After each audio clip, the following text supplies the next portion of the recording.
I think that's long enough since people are already coming in. Welcome everyone. Good evening, good morning. Here on my slab I have a mix. So if you're rewatching this or if you were waiting or just coming in, it says mix in the bottom. Usually it says a pigment number, and I don't have many mixes, but this mix is a very particular one. This is dirty blue in its dry state. So we're going to make my signature mix today. I'm just going to finish a drink. It's just hot chocolate. In the meantime, I'm waiting till maybe a little bit more people arrive. If they don't, that's okay as well. We're just going to make paint. So the signature mix, it's not that it's like super special for me, but this is called Dirty Blue. This was one of the first, I think the first paint mix that I made. Thank you very much for checking that fat filbert. Screen as well. I'm kind of, maybe I can tweak it a little bit here on my screen.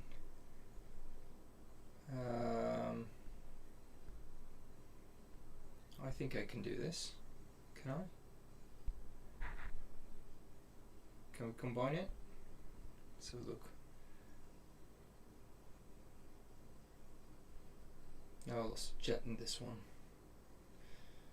No, I don't want to lose the jet. There we go. Hello, welcome. Ryder, welcome. Good evening.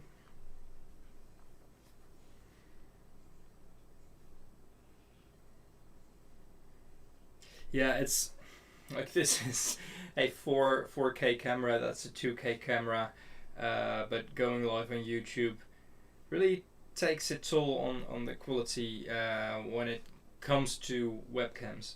I know my iPhone, at least when I used that as a webcam, the quality stayed a little bit higher. That might be because of my laptop decodes it in a higher quality. I don't know. Honestly, I really don't care. It's about paint making. It's about community and the little conversations that we have here during the live. So hopefully. Okay, so I'm just watching my own live stream right now. Like as in, I should have it in the kind of same timing as you would have, or you would see it, and they just threw an ad in while watching my own live stream. That's nice. Anyway, what I was saying, it's about pigments, it's about making paint, it's about helping each other out, teaching, maybe a little bit of educational stuff, but mostly community. So that's what's most important, to me at least.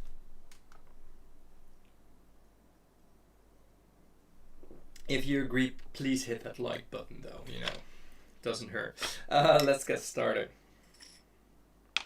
So as you can see, it looks like a gray. It is a rather gray pigment, but if I scoop it out,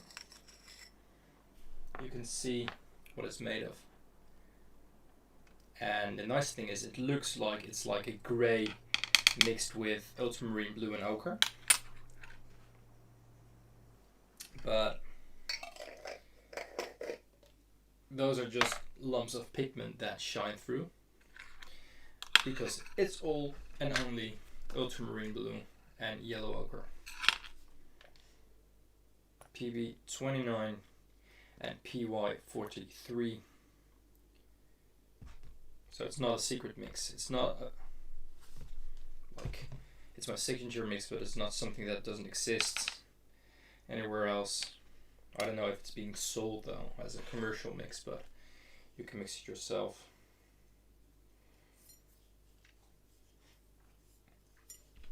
I'm not going to share the proportions though, like it's a kind of a maybe a trade secret. I wouldn't say trade secret though, but there we are, back again to the right camera angle. Sorry about this. I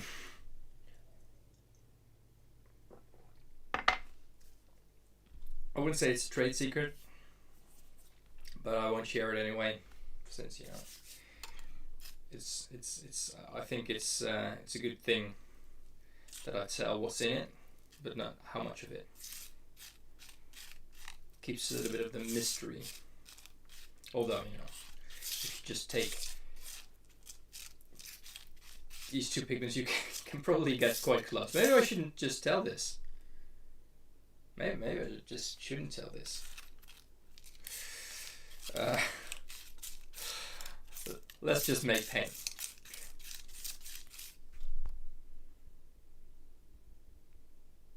Thank you, Ryder.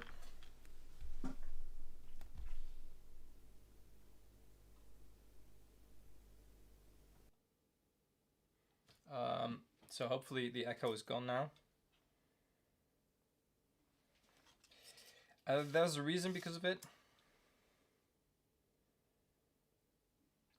You know, I don't hear it because if I turn on the sound, you will hear a constant echo, and some, you know, people who have followed me for a longer time have known my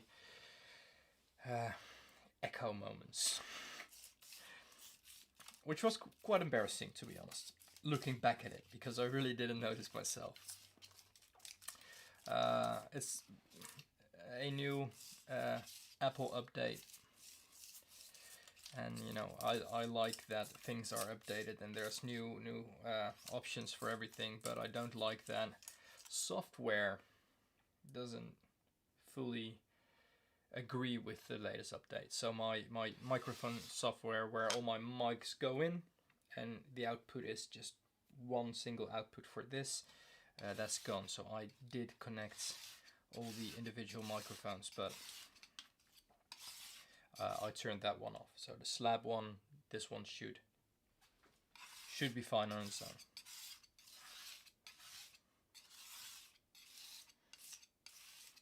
But thanks for sharing. Sebastian, you are jealous of my collection. Well,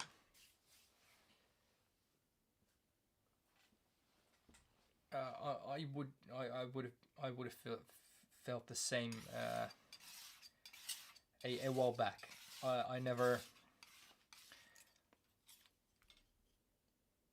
thought I would get a collection like this. So the pigments that you see over, well, for you it's mostly over here. That's just a part of it. The other part is over there. I don't want to brag. No, I don't want to brag, but I know how lucky I am to be able to have this. So I'm really grateful for my customers, for everyone that supports Dirty Blue. In what kind of way? Just, you know, putting likes out there. That was a hint. No, you know, that's enough for me. As a form of appreciation, you know, I'm really grateful for that, and the fact that I am able, or have been able to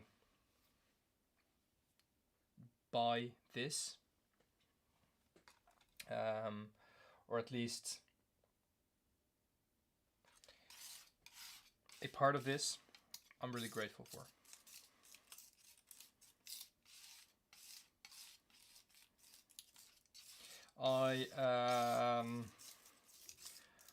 Well, you can send me an email or a DM on Instagram or something like that if you're interested in a particular pigment. There are some that I do not keep for myself, or it's like I can share them. Let me just put it like that.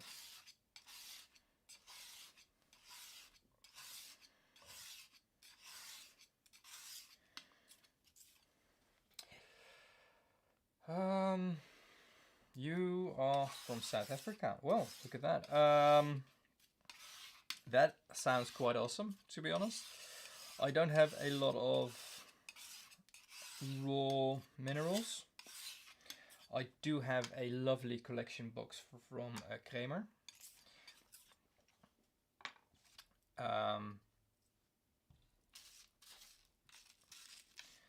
But other raw minerals, well, there's lapis. I have a few jars. I still need to get used a little bit to where I put everything in my new studio. So it's, I have a few jars with raw material, but not a lot, and it's not something that I used to collect rocks when I was a kid, and that's from rocks that went to, I think, every kid, my kids as well. Every shiny thing or rock that they see, or a very round pebble, they pick it up. I need to put it in my pocket, bring it home. But that went from minerals to like semi-gems, things like that. As a kid, I still have them somewhere upstairs. In a box, I think, on the attic, but I'm not going there since I see what kind of a black hole collecting pigments can be. It's a dangerous thing to start something similar, and something that is within my niche as well, collecting something like that as well. But yeah, I can sell or share some of my pigments. I do like the two minerals, azurite, malachite, the ones that you named. I really like them. I have quite a coarse version of azurite that I have control over on how fine my ground pigment and paint is. Malachite is not something that it is something that I buy as a pigment, as a fine pigment. I need to make it a little bit finer during the mulling phase, but that's about it.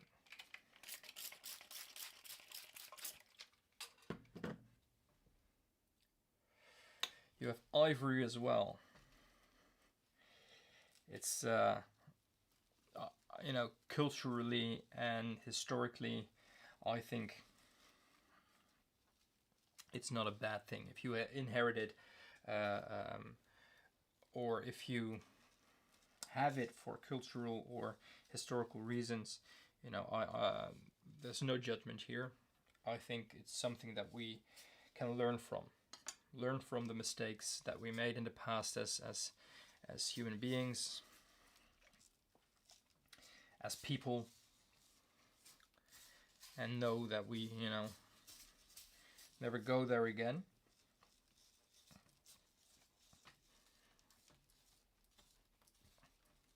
As long as that's in the back of your head.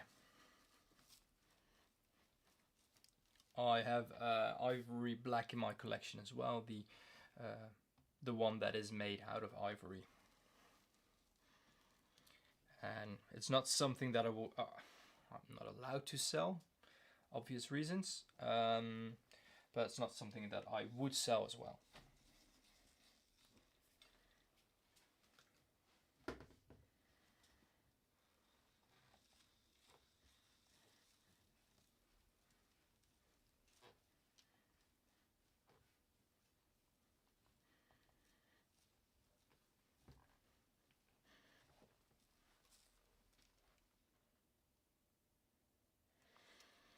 Yeah, I think I can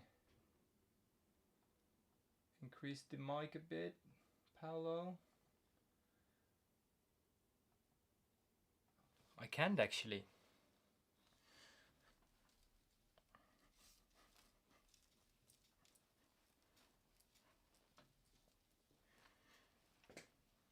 Okay, so I'm going to try one thing. Let me have a look.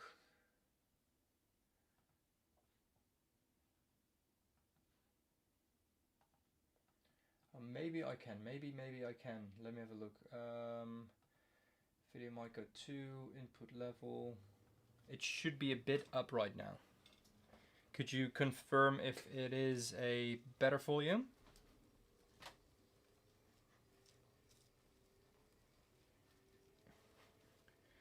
Or maybe confirm that this didn't help at all.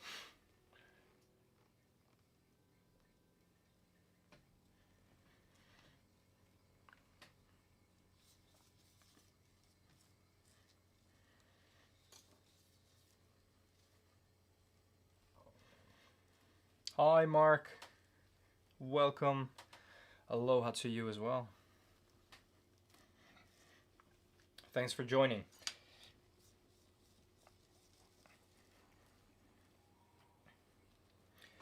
So, dirty blue is on the slab for those of you joining.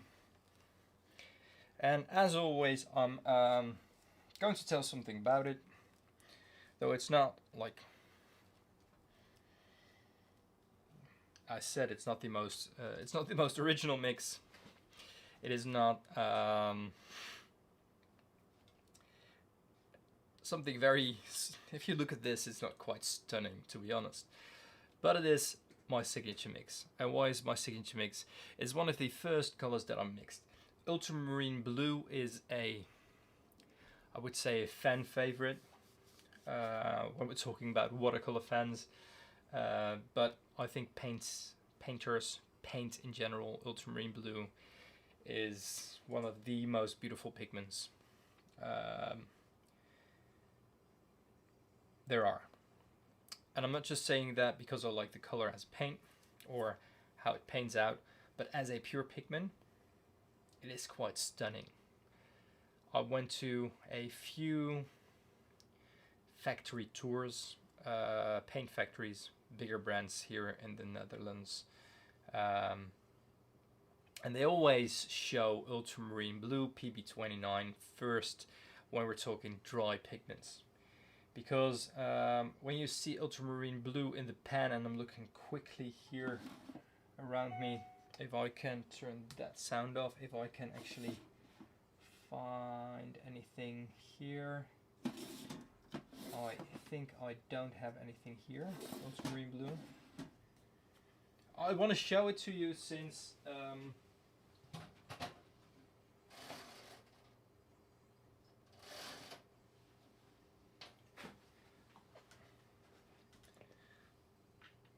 there we go, ultramarine blue. I want to show you. Ik kan verstaan wat je zegt, Sebastian. I can understand you. I can read that. It's not grammatically it's not Dutch, but I can understand that. Ultramarine blue, a dark blue with a weird.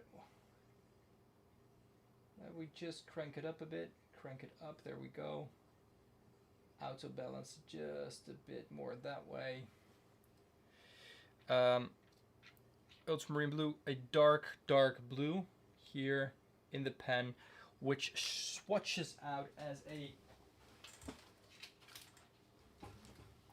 beautiful, bright and vibrant blue, but starts as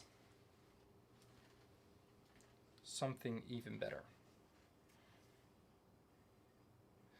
So since I am obviously making paint here, I'm not going to open that jar, but when I'm finished with this, I will show it to you in real life. Let me have a look. Wonderlijk. It actually is. Looking at how far we are apart. I'm not going to talk about the colonial past of my country and why. I can understand what you're typing, but like I said before, the ivory of you and the history of the Netherlands, we can learn from our past, I think. we should, and I think most of us have. About past week's PG18 batch. Did it dry and re-wet? Right. Let's check that. I haven't checked it. I have been way too busy. There were some like the windows here in my studio have been renewed today. Everything went out. They put new windows in, like the HRI. No, that's Dutch. You know, the more energy efficient windows. I've lost the word for it.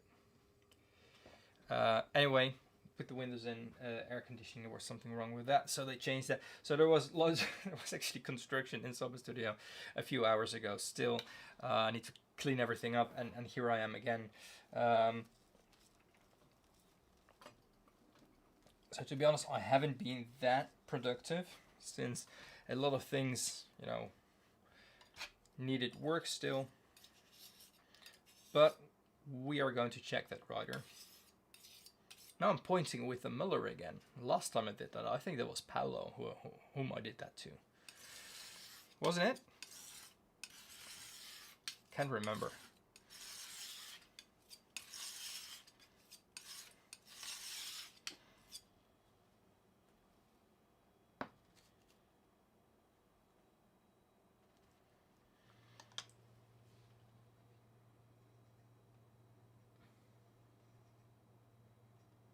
Wait, am I broadcasting vertically? Because I'm looking horizontally at myself now here.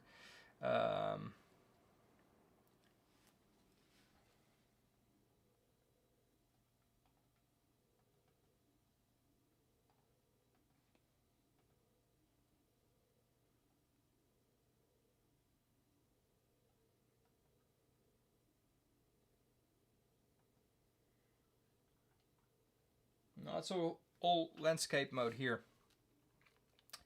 Right, or maybe go back to my channel, click live tab, and then join us again.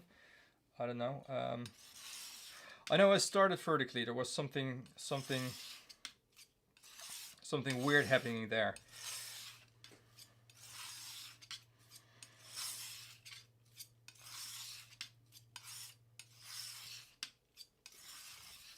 I hope I can edit that out for the rewatch, but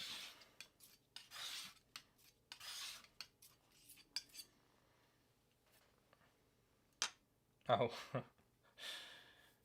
you are funny. Let me have a look.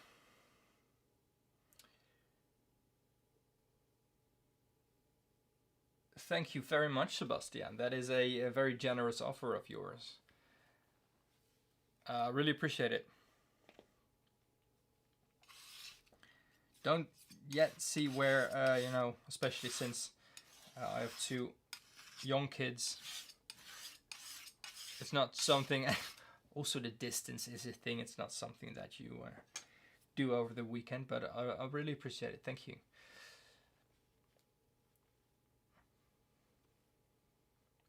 Someone said that Afrikaans sounds like 17th century Dutch. I get that. I think a few days ago I heard I think it was on TikTok or YouTube, I don't know, a video where someone spoke in the accent or the tongue that they had during that same period in England, 16th, 17th century. That's also, it's weird. It's like I can understand it. But is it like northern English, Scottish-ish, Gaelic maybe a little bit? It's not British. It was weird, and then I thought, you know, we have that in our language as well, obviously.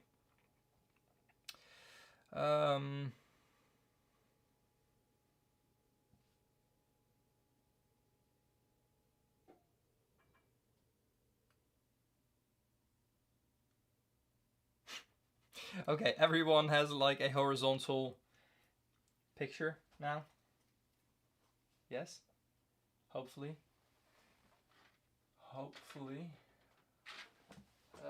Let me have a look. I think I printed new pens for Dirty Blue.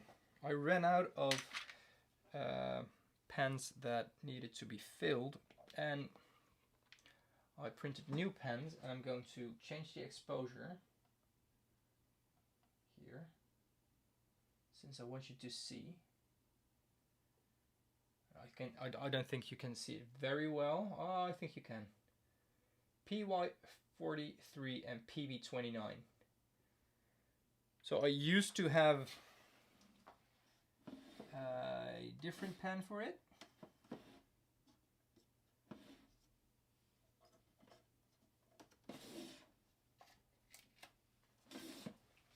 I used to have this, which said mix, like my, the caption.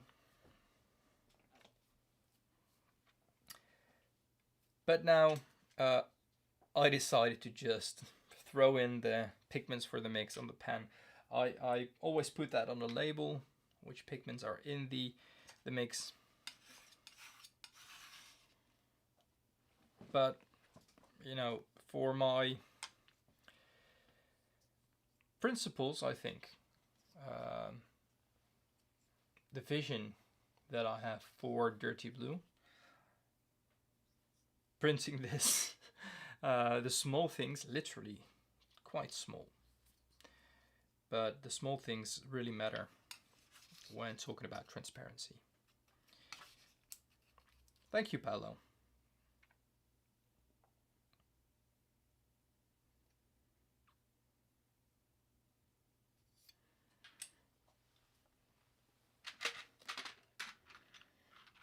I also printed enough of them for now. It's not that much paint that I made now, by the way, I know that.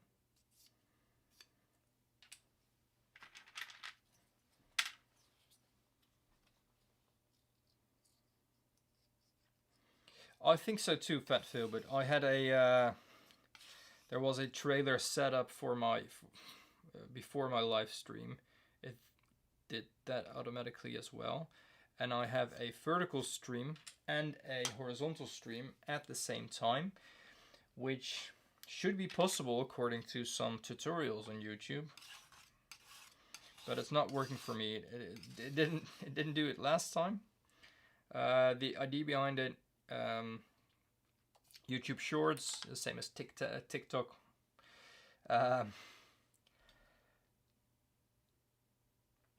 Okay, wow.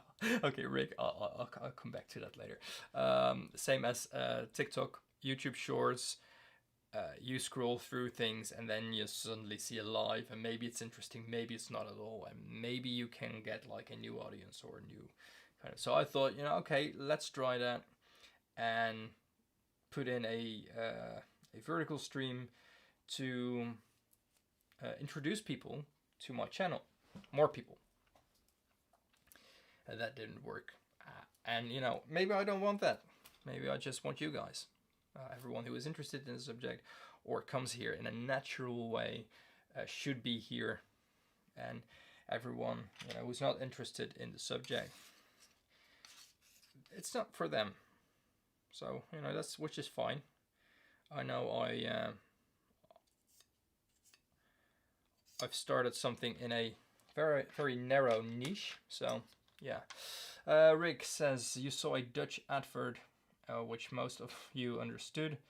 I keep smelling oil and have to remind myself you're mixing watercolor. Okay.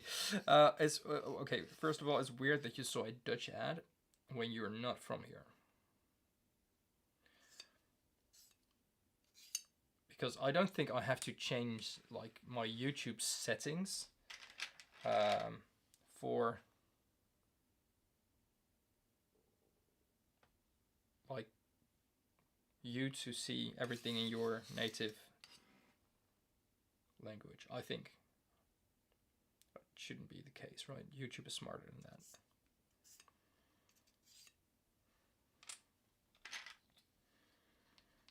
Thank you. Guten Abend.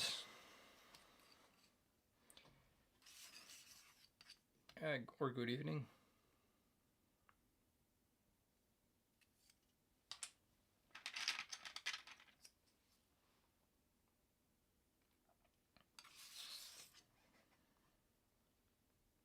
I think a while back, and I think maybe it's already 20 minutes ago, I was starting something about why I even made this color, or why it's my signature color. It all started when I started making paint in 2020-ish, I think. I was trying some new. I was trying some. Actually, everything I was trying was new for me. So it was an exciting time. Also, loads of things were a challenge. Even the pigments that I would say are quite easy now gave me challenges that I couldn't think of anymore now for getting issues with that. And it's not because I would say I know more, but it's just practice. How does it feel? What does it feel like? What does it look like? What does it feel like on the paper when it's dry? All things like that. Just things for your senses, right? Smelling even. I mean, ultramarine blue. Someone commented it on the YouTube short I posted this week. Making ultramarine blue gives can be nasty sulfur smell. Quite bad sometimes, a little less other times. But everything I did back then was just trying things out. Mica pigments with single pigments. I think I even mixed. Oh, I know I did. PR88, which I had back then, which I already had back then, but I didn't know was extinct. Thioindigoid violet it was. I had a jar of it, and I didn't know it was something that wasn't produced anymore. I just bought it in a shop that had pigments, and they never sold pigments, so they had like a supply from 20 years ago. And I threw that violet in, with some yellow ochre, and that's a nice effect that gives. And then I did a little bit of mica with it and something else, and just experimenting, and it was fun. It was literally fun. I know loads of people that don't do this commercially, so not with a business attached to it, but just a therapeutic for therapy reasons, therapeutically. They really enjoy that as well, and I still do. Sometimes I just don't have the time for it, or sometimes there's like the pressure of doing something too right, or only working with single pigments, because like the holy grail of, in my opinion, the purest form of mixing, for my customers, for the end user, the painters, the artists. Single pigments are the way to go, in my opinion. But unique mixes have their place in a palette as well, and I tend to forget that a lot when I'm thinking about new things, which is a shame. And maybe I should just book myself a few days, or maybe just a few hours, to start with just experimenting, mixing colors and mixing paint, because I see some really nice things passing by when I scroll through social media, whatever it is, from people who do the same, or people who on a Reddit that I started, handmade watercolors. It has like almost 6,000 members now. I see questions, experiments, thoughts, people who are really proud for what they did, posting there. And I should do that more often as well. Just, putting the fun back into things, maybe. Well, I do. That sounds way too harsh. I do have a lot of fun in what I do. But maybe a way of putting it better, I really enjoy what I do. But having fun and experimenting is a different way of enjoying things. So I really encourage everyone who makes paint just to try that. What do you like in a paint? So what kind of personalities, as Mark just said. I think it was Mark, right? Yeah. Think about the personalities of pigments. Don't worry, we're going to swatch this. Think about the personalities of the different pigments and have a look what it does when you combine them. Right? Have a look what happens when you add one unexpected thing to the other.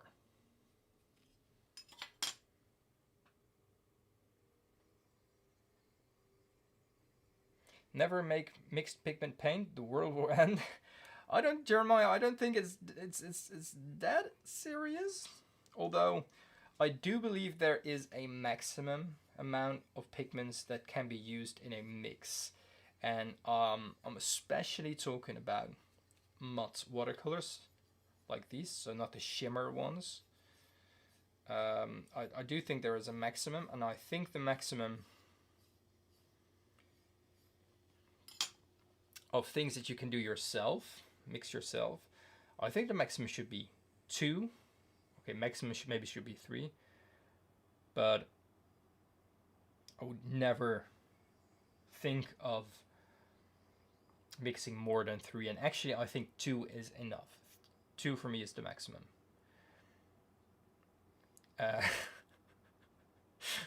Apocalypse of the 4 pigment mix. Yeah. But that's thinking about and I highest regards and highest faith in everyone here, but for those of you who don't, when you mix too much pigments, too much paint together, it ends up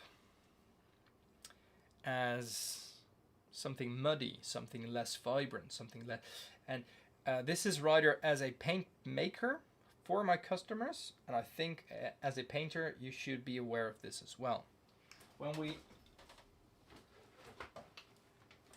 take this here, and I really should be cleaning this first, but I'm just going to put my brush and my palette knife underneath it like this, and I'm going to take a whiteboard marker, if I have one over here.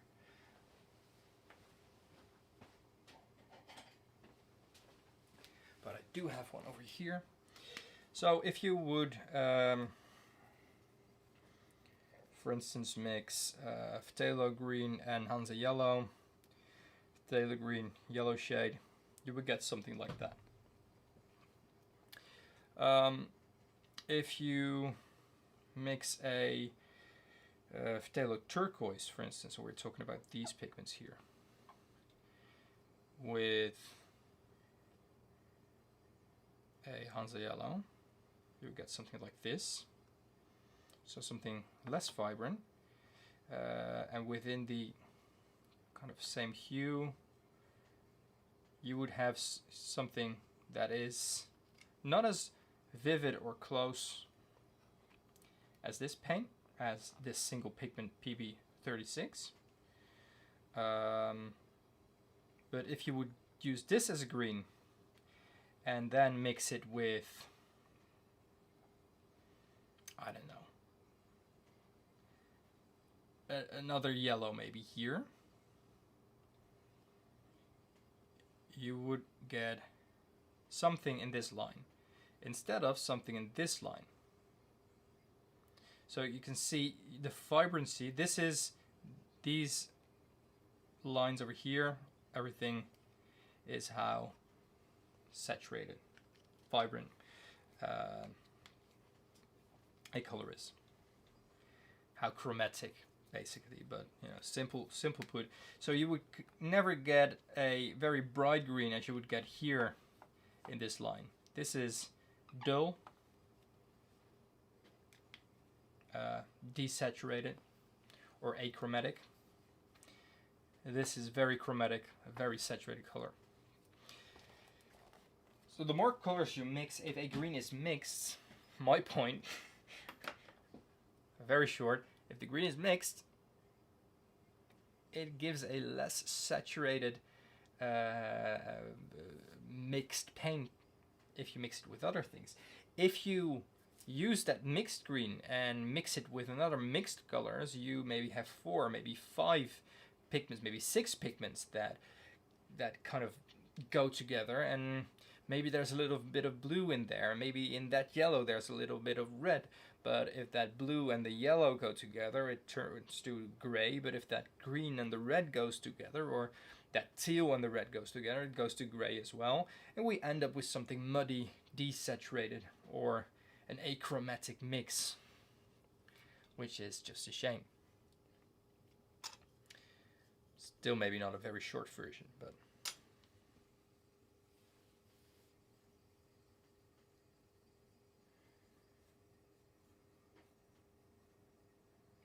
okay, I need to catch up on the chat, I think.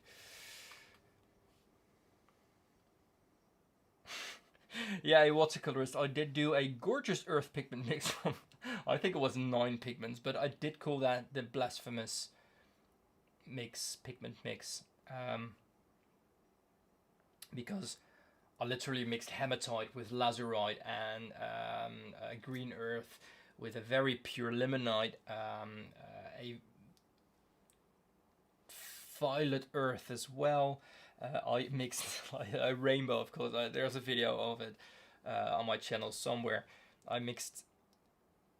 It was a very nasty thing to do, basically, when you look at the pigments and how special some of those were. But it did look very well. It did look very nice underneath the microscope. I did do a video on that in the same video. So yeah.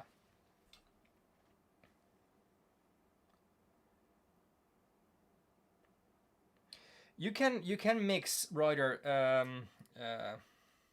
a lot of pigments together to get surprising neutrals or grays. But the thing with single pigments is that you can kind of predict what they are going to do. It was a very vibrant mix, and I was kind of shocked by that, by the brightness of the orange. Looking underneath the microscope, it gave a beautiful like blue specks in it from the lazurite, but it was a very vibrant orange. Maybe I could just show it here. I don't know if I can find it here. In the meantime, I'm just going to let this dry a bit, but I'm going to do something else. I'm going to do a wet in wet with a little bit more water.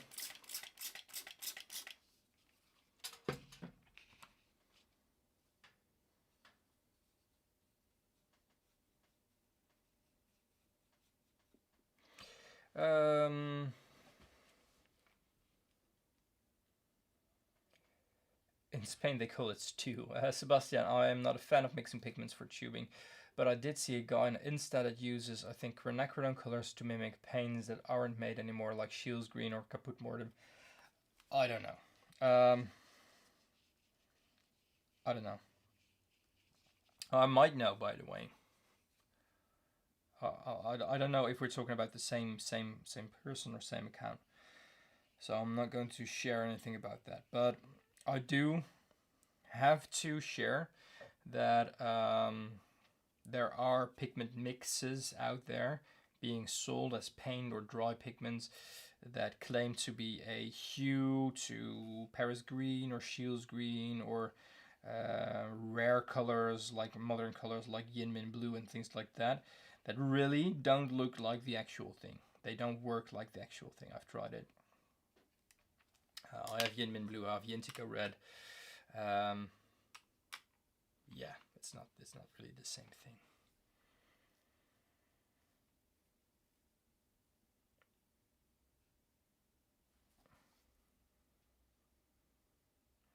Yeah, the chart, yeah, thank you, Paolo.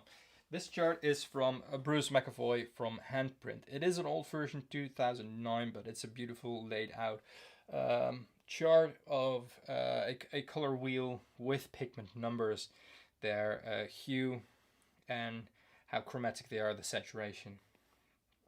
Beautifully done. I'll just put it in a frame to, use a whiteboard marker over it. You shouldn't watch the thing I'm about to do with quinacridone gold pigment that would get me hunted down by the entire watch. I really want to know what you're doing, Mr. Pigment. What about mixtures with some reactive pigment? Copper, is this problematic with watercolor media? Copper pigments, azurite, malachite, Egyptian blue. I'm forgetting a lot of other things, but copper pigments are fine. Yes, they are reactive, but when you know that, you should take that, in account. This is like the first layer in a new Egyptian palette. I'm filling malachite, which is a beautiful green here,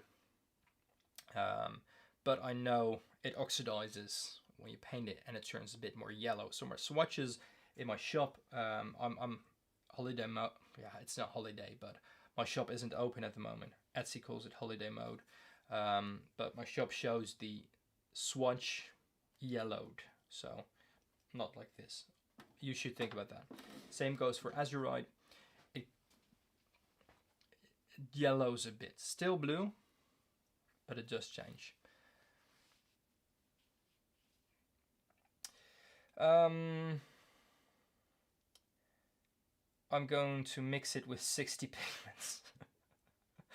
Original quinacridone gold, you're going to mix with 60 pigments. Okay, I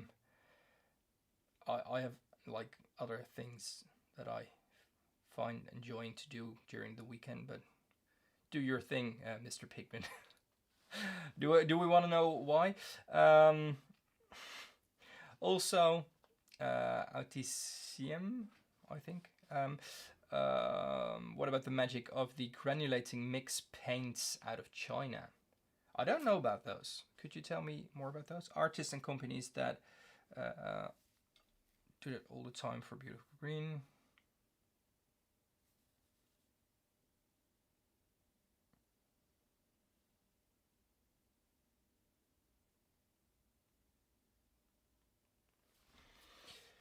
The point of new artist pigments is often they are very difficult to mix or even approximate or permanent when the previous wasn't. Yeah, so there's a couple of factors when it comes down to the development of pigments. Light fastness, so are they permanent or not? So are they UV resistant? Light fastness is one of them. Other one, toxicity. So a lot of paints were mildly toxic, highly toxic. Some of them were highly toxic, but also environmentally friendly. Some aren't. Just producing them isn't possible in a way that is environmentally friendly. So yes, a lot of pigments are being developed or in development, or new ways of thinking about pigments. My video on a new magenta, which is a very specific one when it comes down to science stuff. Let me just put it like that. Sorry, Paolo, for the term.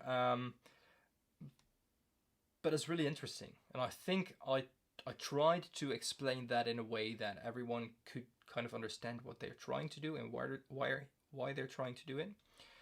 But yeah, that's that.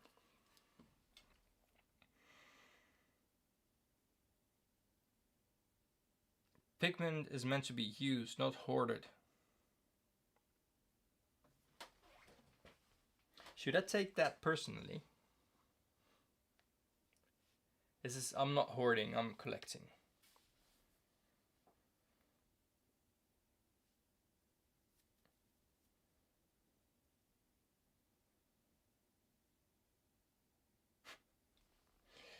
The autofocus, yeah, I know the autofocus is like, I should just be, you know, I'm just going to make paint. Let me have a look first, because I think when the swatch is a little bit drier, drier. I think it should be dry enough. We can actually do it. Actually have a close-up look.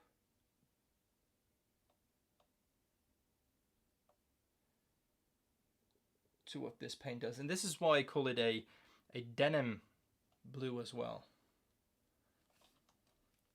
So this is still wet, as you can see.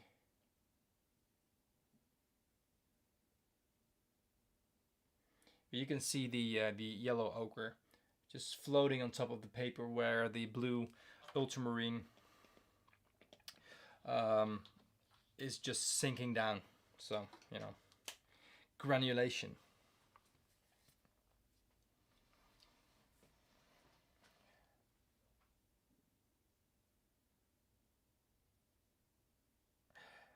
Okay, so Mr. Pigment, what? The 25 kilogram bag of quinacridone gold I found and never have plans to do anything with is hoarding. 25 kilograms. Oh. Okay, you know you have to share a little bit, right? It's like, I'm running out. It's just, it will be a friendly thing to do. 25 kilograms. I thought you weren't into those quantities.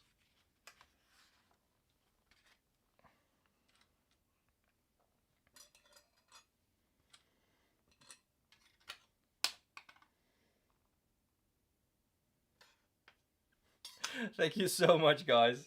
Sorry for the ads. I really I need to delve into that. I'm going to do that tomorrow. I'm going to look up everything about what can bother you with this, how I can improve your experience with this a little bit better. But thanks for sitting out the ads. Really appreciate it.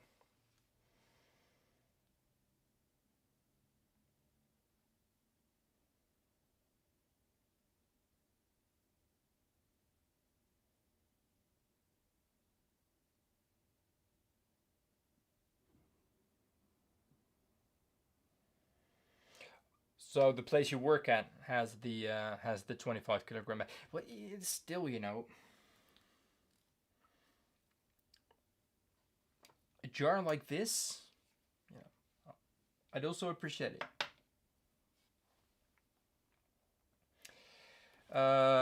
That's okay, Mark. Premium also helps me, and yeah, Paolo, I am monetized, so it does help me. But I noticed that, and that's something that just YouTube sends updates and things like that. When you're premium, a monetized YouTube channel still gets a kind of percentage of your premium subscription. So I think that's a nice thing YouTube did.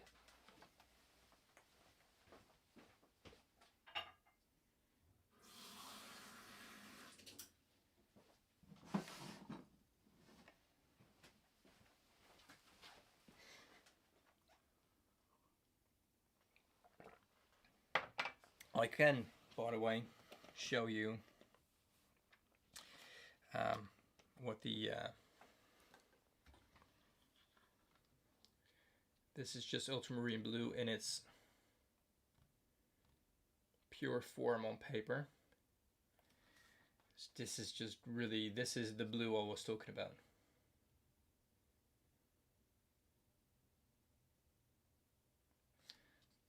You see the fibers of the paper pretty well. But this is just, I think this is a really, really beautiful blue.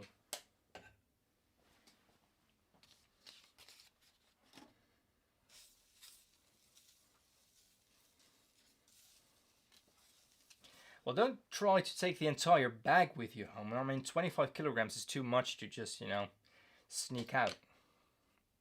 It's just logical thinking, right?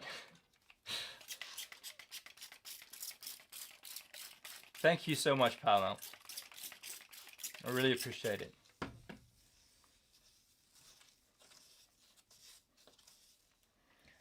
I would like to.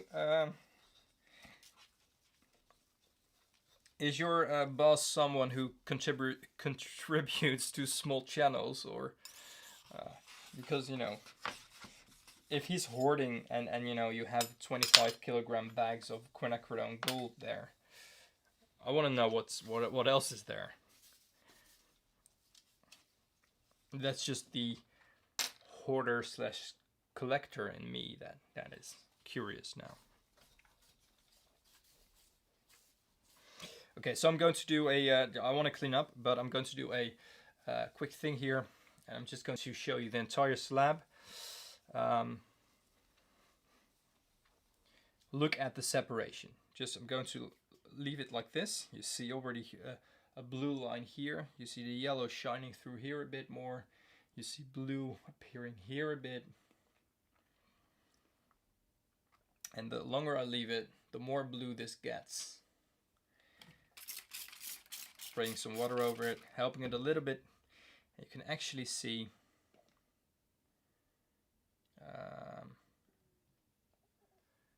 is this? No, that is me. I am looking for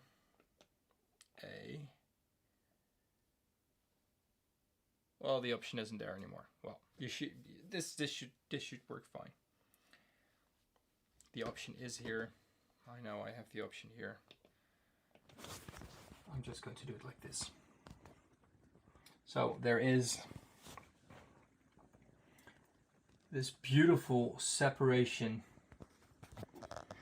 of the pigments going on. Let's get a little bit out of the reflection of the camera. And the separation here as well. So this is what happens, not only granulating, but also separating. And this is what makes Dirty Blue special for me. It's not just the granulation of ultramarine blue, but also the way it separates, the way, if you use it in a mass tone, it is like a moody, sky-ish blue. Wet in wet, it separates into that yellow blue you see here. When you use washes or layer washes, you have a denim-like blue. So you can use it in loads of different ways, and I really like the versatility of it. And the way it acts. It just acts. It behaves, and I really like that.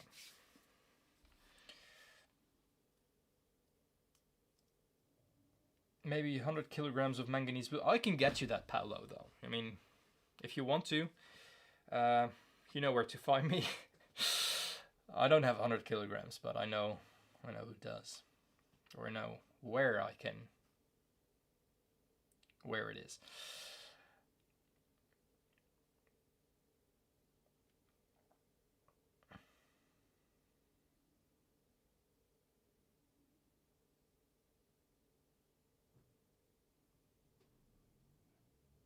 Like I said, Rick,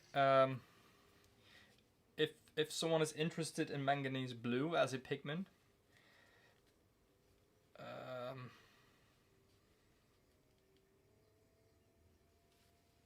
let me know. Not just as a paint, but as a pigment. There are still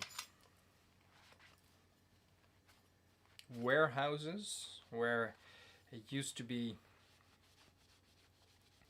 I don't know if now it wasn't manufactured there, but there are warehouses where the same kind of bags are available with manganese blue.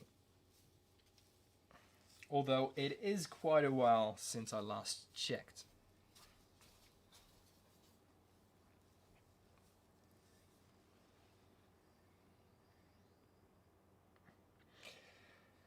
Let me get back. You make 2 or 4 kilograms of manganese blue each year. Okay. You make, okay. The original thing is still out there, though. Someone pays a lot for it. Okay. Again, the original thing from the 80s is still out there. Trade secret. Sorry, I will shut my mouth now.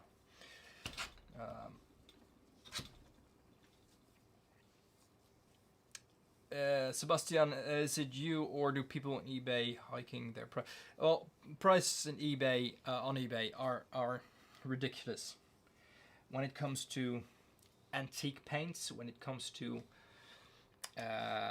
extinct paints, things like that.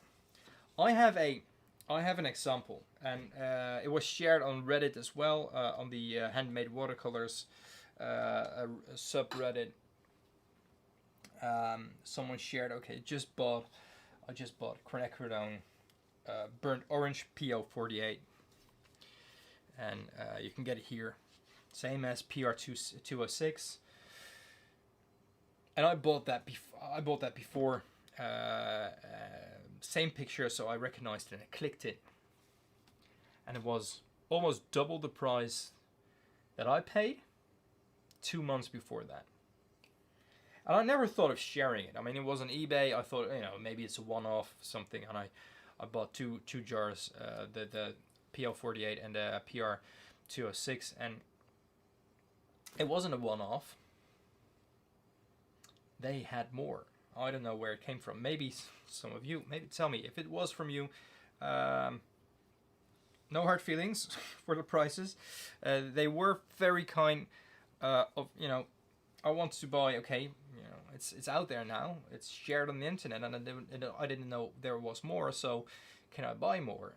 But 2 months ago, I paid a little less for it. So, would you be able to tweak the price a bit? So, I have kind of the same price that I had earlier, and they actually did that, which was very nice. They didn't have to do that for me. So there's no dirty blue on my username there, so they didn't know it was me. So it was very nice of them. Few months later, or 6 weeks later, the price doubled again.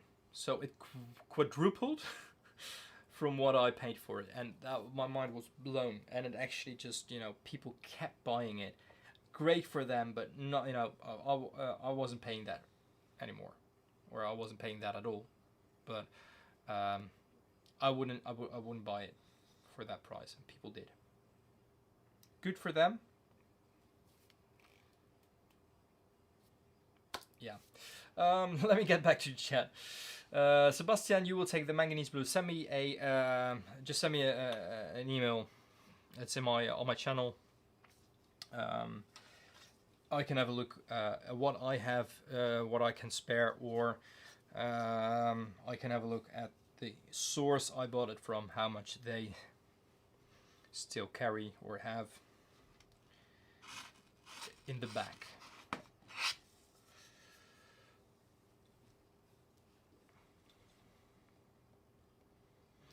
You saw an oil painting with granulating background, a watercolorist. It's possible, right? You can like the base layer can be made with watercolors, right? And put oil over it, I think. Right?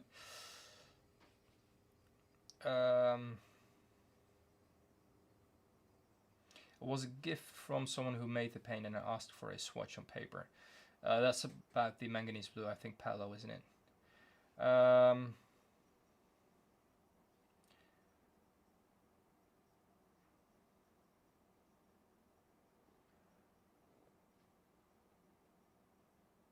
They just want to feel special, Mr. Pigment.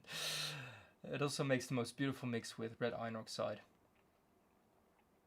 I understand that. My curiosity is just about the hue, and that's what I want to see. A swatch on a bit of watercolor paper.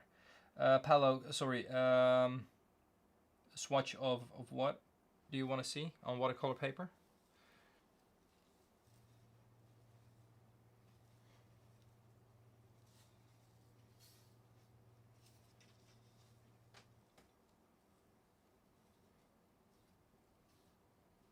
Thank you, Mark, for sending it.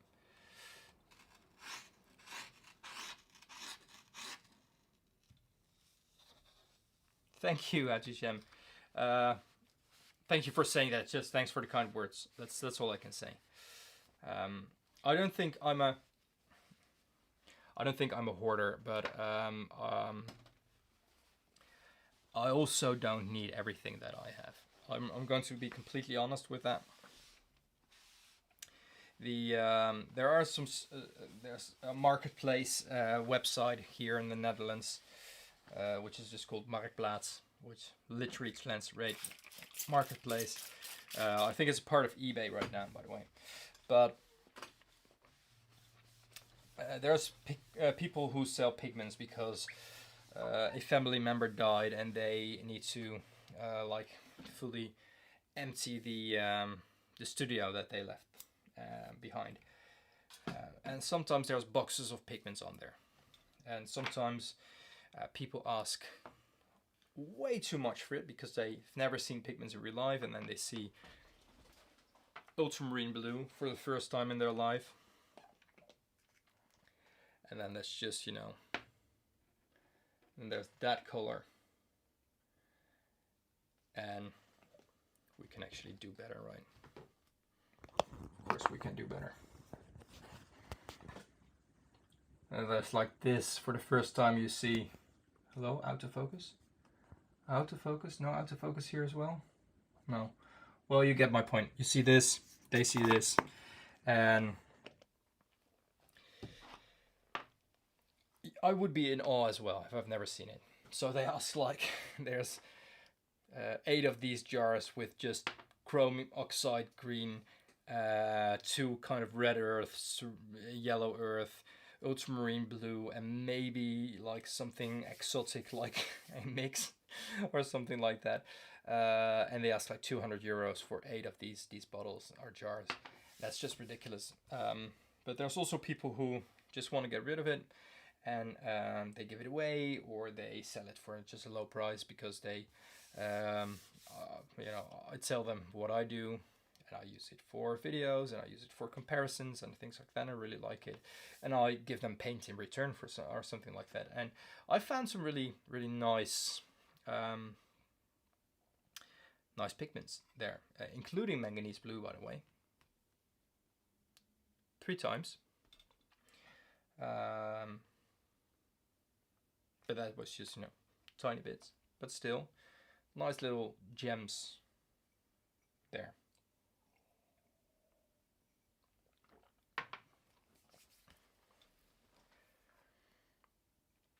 Oh, you're Paolo, you're curious about the colors, the discontinued pigments.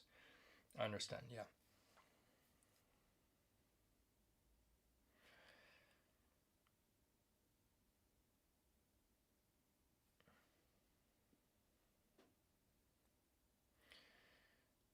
Sentient Tent, the watercolor underpainting base layered with a liquid coating or something does seem like a reasonable option to try. Yeah, please, you know, granulating watercolors, like I've this is separating, so, you know, as I said, but granulating watercolors, especially like the heavy ones, cobalt violet or manganese blue, greens, not so much, not as much as those two maybe. Cerium red that I introduced a while back, all really nice options for potter's pink. Beautiful granulator.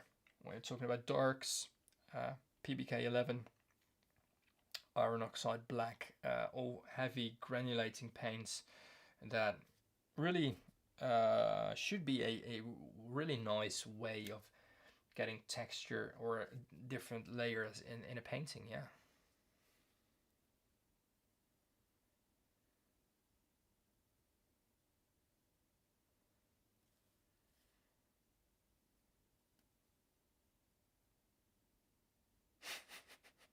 Synthesizing manganese blue. Like I said, Jeremiah, there's still enough of it.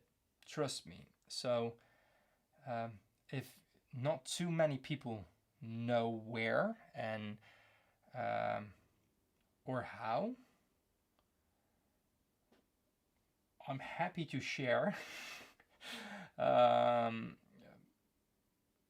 but you know, in a way like we're doing here for a community, and also other people can resell it on eBay. I wouldn't like that. I don't want that to happen, because I've seen those prices and those are ridiculous. And the recipe palo is quite nasty, yeah. You misclicked when you bought burnt sienna and you'd have 1 kilogram. Nice rider. It is a really nice pigment to mix with, to be honest. You make a rather nice neutral with ultramarine blue, if you have the right burnt sienna, that is. You mixed cadmium orange with phthalo green and it's separated like hell. I can imagine. Phthalo is super light, cadmium is super heavy, so yeah, makes sense. It was a skin tone, but do be careful with cadmiums always.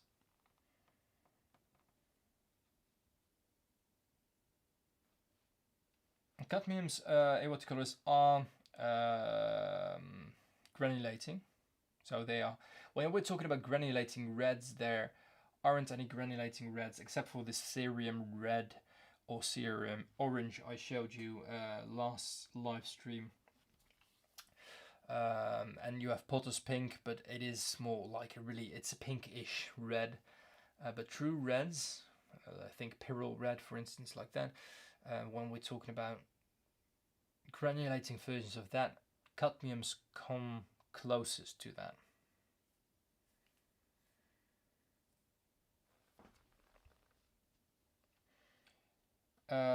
You said I'm not a hoarder. No, I understood that. You love all the paints you have bought from me. You told Mr. Pigment he should have fun with his pigment mixes.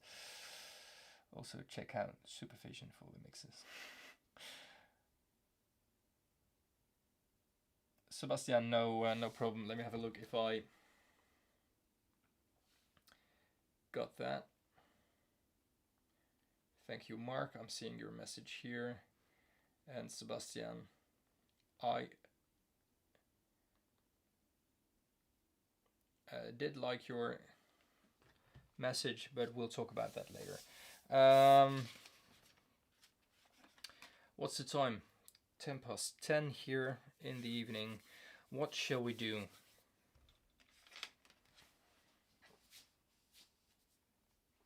Let's have some fun.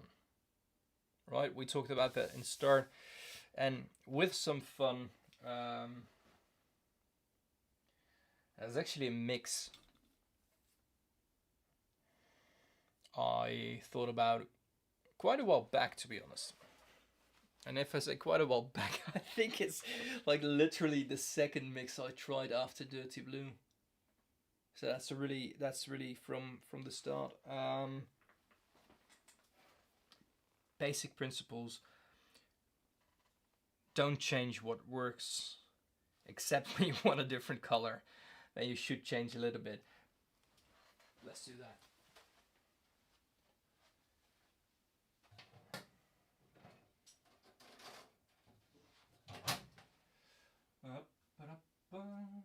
Ultramarine rose, ultramarine violet blue. This may be better.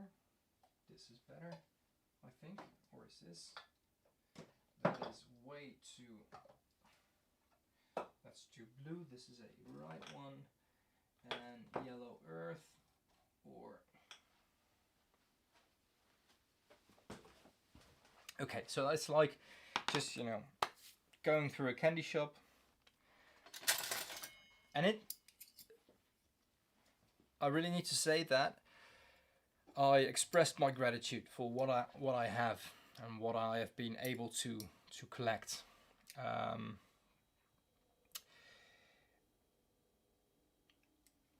Every time I walk through that door, it puts a smile on my face. Because I just starts over there. The first thing I see is this. The blue, the green, the yellow, the reds. There's a collection there as well. It makes me happy, and it feels like walking into a candy shop every time I walk in. So that is, I'm holding on to that.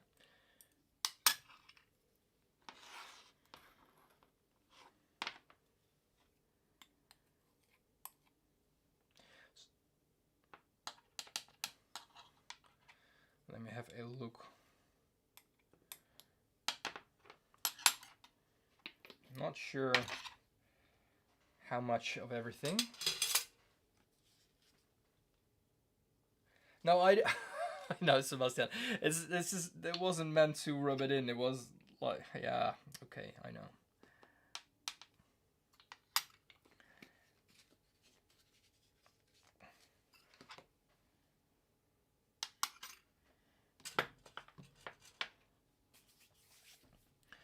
So we have ultramarine, violet, and yellow earth.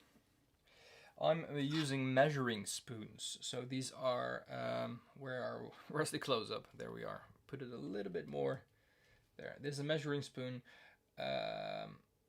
which says it's 1/4 tablespoon or 1.25 milliliters. And it's what I use for everything. It's stainless steel. Work beautifully. Don't bend, quite heavy.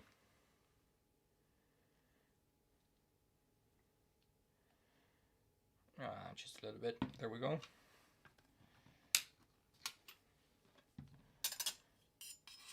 So let's just first see. It's a little bit too late for that. But I know when you mix in the dry pigments, you barely see the violet.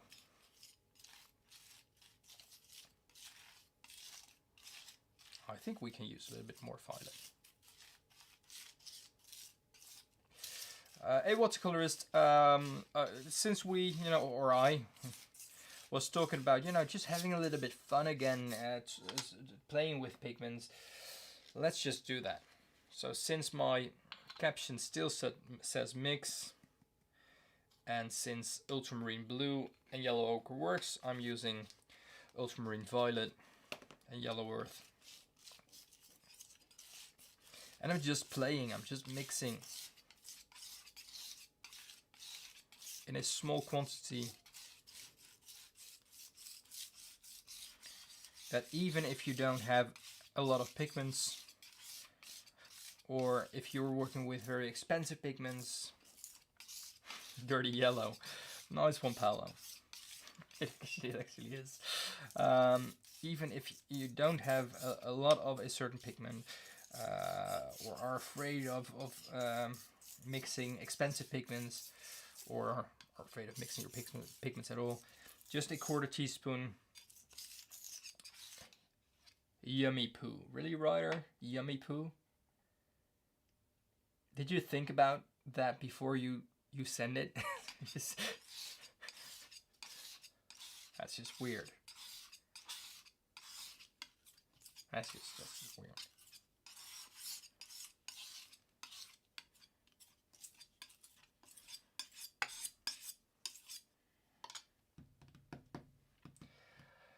Muller.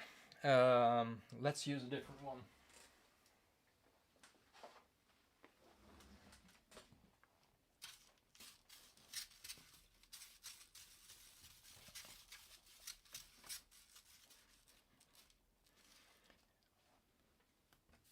I really don't like.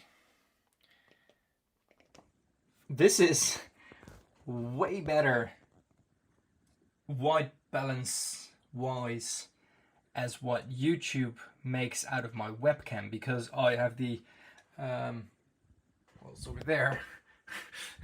I have the webcam software open. It's still, my phone is too yellow. But I have the software open of my webcam, and it is, white balance wise, it is way better than what YouTube puts out. So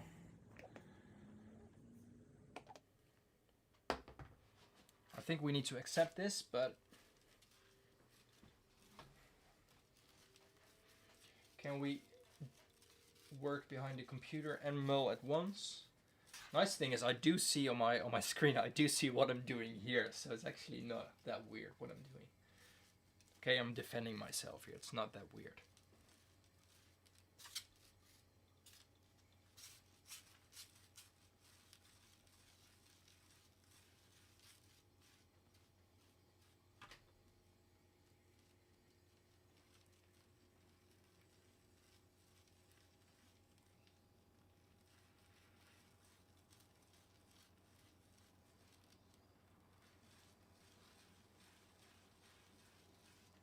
Oh, this is better. Okay.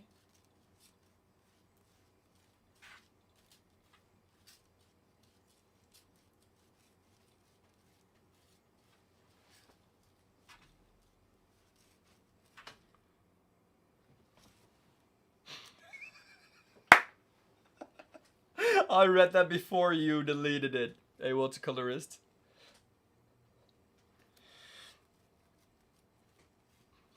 That was bad.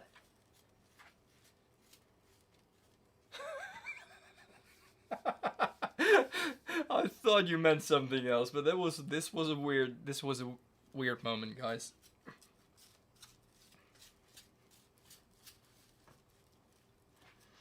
Okay, so dirty yellow. Yeah, we can live with that.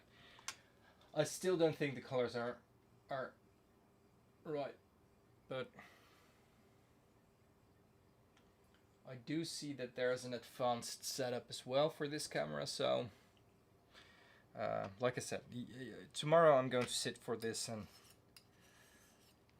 also check if I can fix my sound. Since I want a control panel where everything, you know, all the audio comes in and goes out as one thing. The issue with my setup here, since I use my phone as my main camera when I make my videos and podcast things and things like that. All my microphones are USB-C, which is nice, but apparently even quite a modern laptop can only take one camera and one microphone per USB-C input. So kind of limited in what I do, but I managed to kind of cheat a little bit because I have one camera, two cameras. I have the close-up one as well here, and I have this the digital microscope thingy, which is also a camera. So these are all wired, but that goes in through my external screen. So for those of you who are a little bit technical about this, I kind of fixed it like this. I use my phone as a handheld camera, which is wireless. And no one even asked for this. So I will just shut myself and go back to the slab. Okay, swatch it. Let's swatch it. I am going to clean this brush first. Hopefully the autofocus is back again here. Yes, there it is.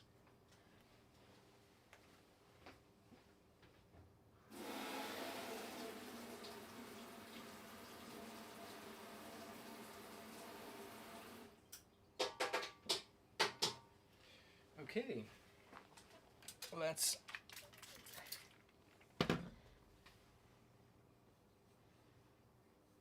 I know, Ryder, it works for me, right? I mean, it works. I know what the limitations are from, you know, the platform, and I know what I can do, and I made it work for me, so I don't know if you were being sarcastic, but thank you if you weren't.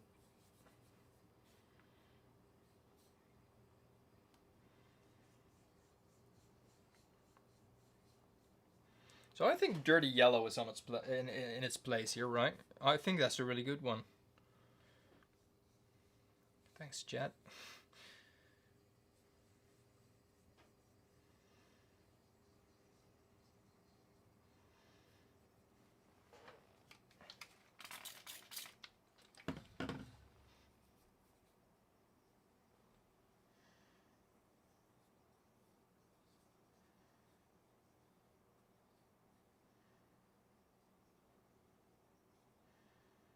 This is just like a raw number or something like that. Where's the separation?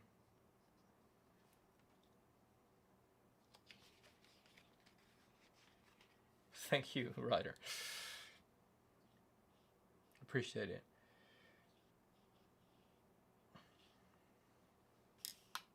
Okay, so we're just going to sit here and wait till it separates, or not.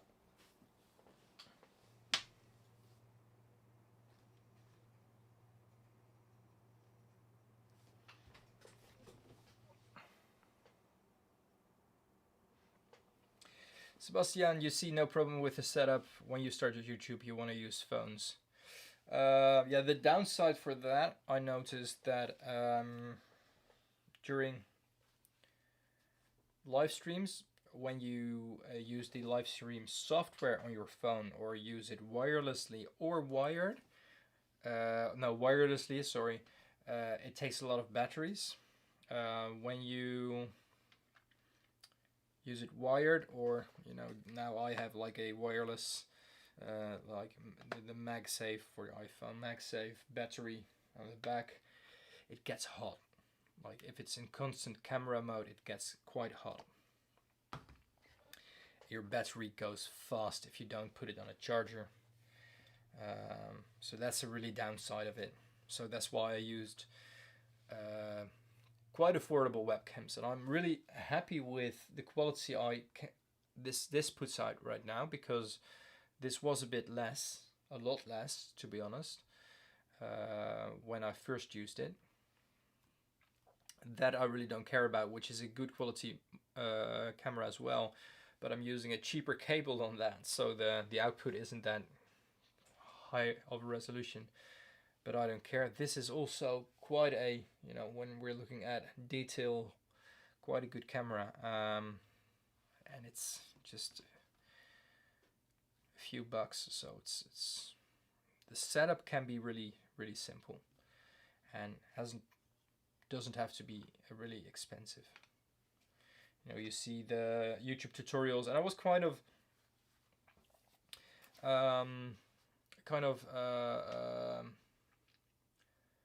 intimidated by all the YouTube tutorials on how to do live stream setups under like 200 or 100 euros, or the best YouTube live setup, things like that. And you saw the expensive digital cameras with interchangeable lenses, and I have a DSLR camera, an old one that can't be used as a webcam and can't even film, but it makes really nice pictures still. But we're talking about thousands of euros and dollars just for having a good headshot camera like in front of you, like that one. And it's nice and all with a blurred background, but really, yeah. I customized the lights as well. I used LED panels and diffusers in front of it, so the light isn't as harsh, and I have kind of control over it. And I have good microphones, but like I said in the in the start of the video, the software that I use doesn't agree with the latest software of my MacBook, which is a shame. But it just doesn't want to open. So all the USB mics have like a processed sound to it, which makes it sound better. It's not on at the moment, so that's a shame. Anyway, no separation, Paolo. You are correct. And while I was just rambling about sound and autofocus, come on, work. We are here.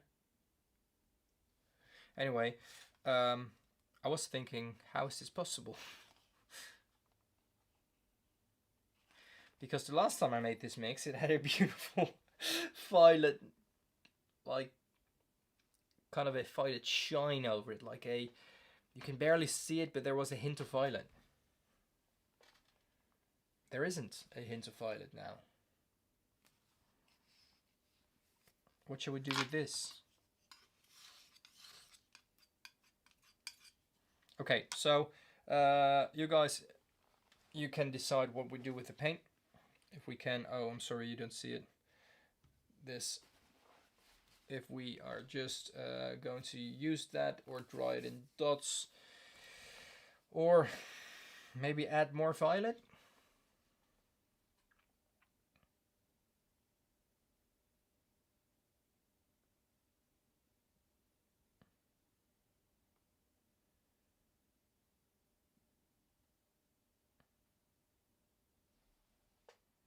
What should we do with it?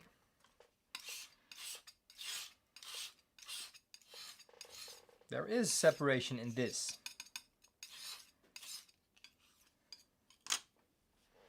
I'm not going to give up. Jeremiah, you would use this? Well, the issue for me with this, I'm mixing pigments here, and the only reason I would mix two pigments is for it to do something, to add something to our experience with my product, with watercolors. And right now, I can think of a few raw umbers, maybe a like more earthy grayish raw sienna, that would give me the exact same look and feel to it. There is a bit of,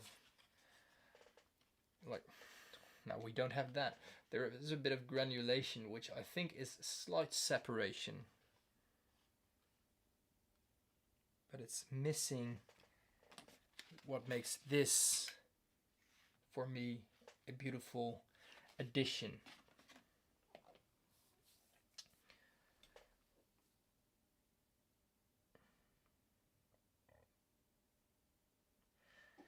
Oh, watercolorist, yeah, but this was a really a wet swatch that I made here. And you can see that the yellow earth, actually the line of the yellow earth, you can see quite clearly here. Does the autofocus work this closely? Well, you can see it clearly. There is something happening. All right, it does do something. But let's add a little bit more. Currently it feels kind of like less saturated raw sienna. Yeah, exactly. Ryder, you're saying that we are here now. I forgot I was looking for this separating effect on the green plus earth for mossy terrains. What would we recommend? Mix.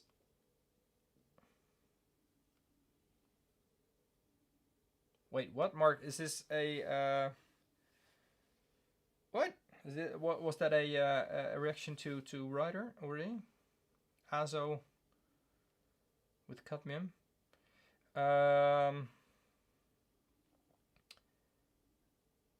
Mossy terrains. I would say in chromium oxide.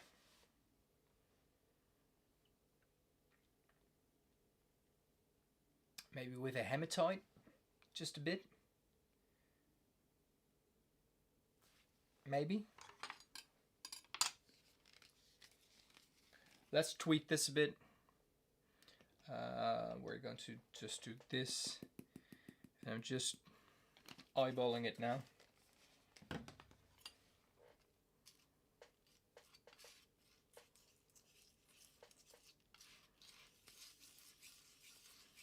To be honest, this looks like it should work more.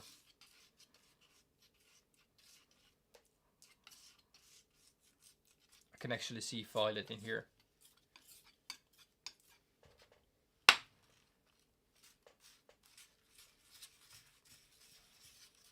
Is that the gravity number you're talking about?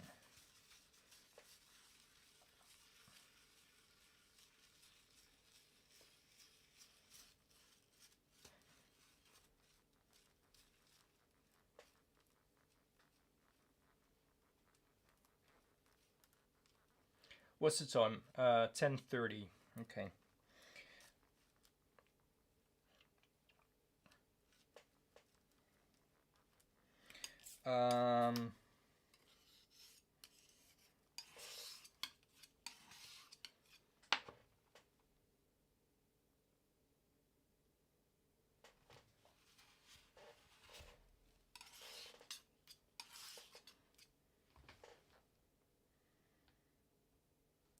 We can always ask it, right?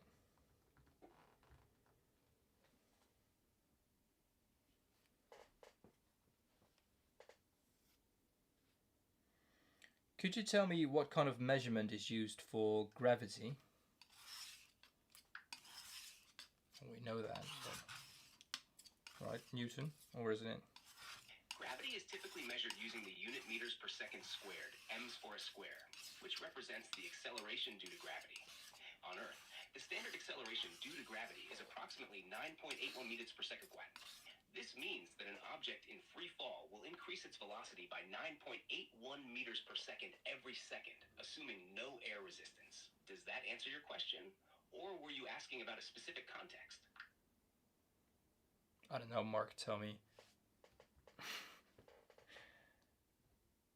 I think that's the same. That's the same number. They're the same measurement they're using.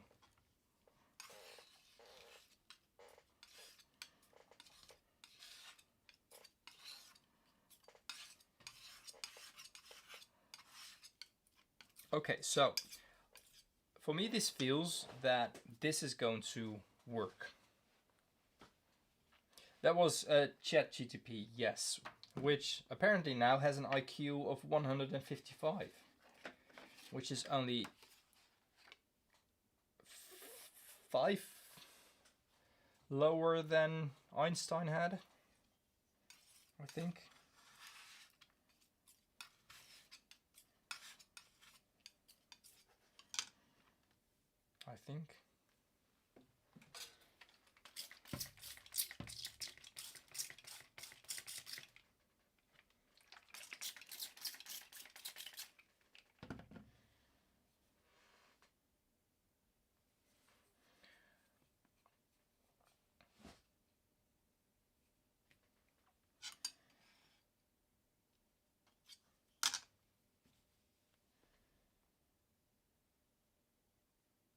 Thank you, Jeremiah. That's okay.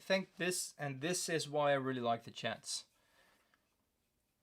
Why this is an addition to everything else I'm doing. You are an addition to everything else I'm doing.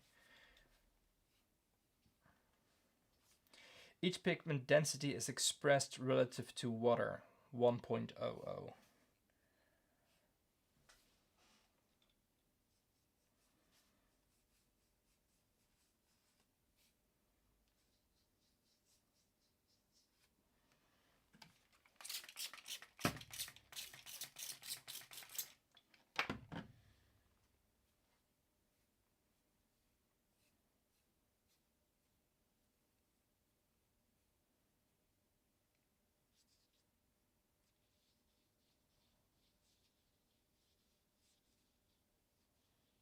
I feel this should work for us, right?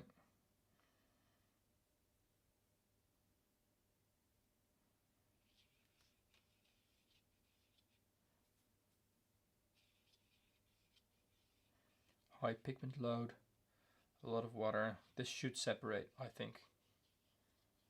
Also, this should autofocus way better than it does. My focus is here. I want it here. That's better, but I don't want to have my arms constantly like this to have autofocus.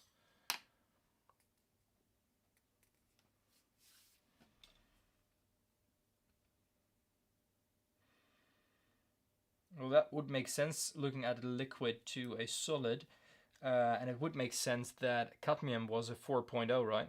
5.0, it's very heavy. So yeah, that would actually make sense. Okay, so we're letting this dry. Hopefully the separation is clearer than in this one, but this one actually does have separation here. You see the violet here. So it should be even more clear in this one, hopefully.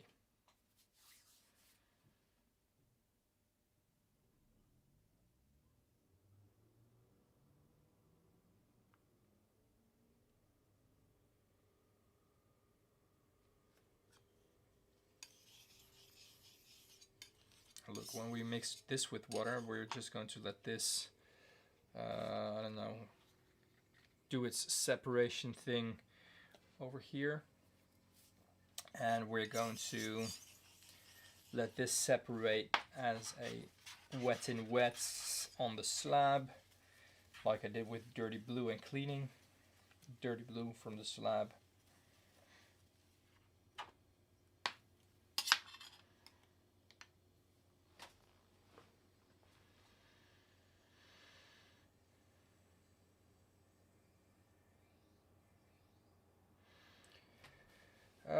You have dioxazine violet. Would the separation be more noticeable?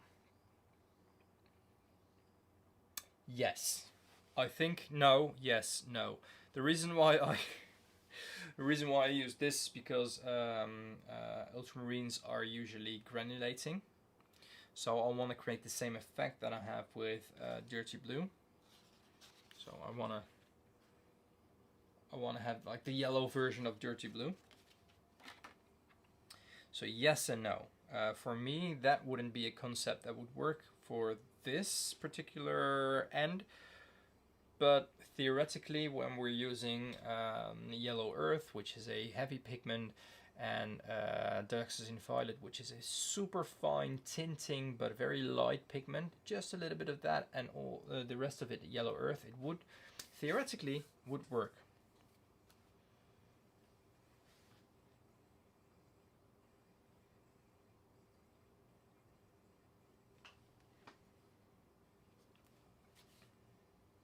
It's not doing a lot over here.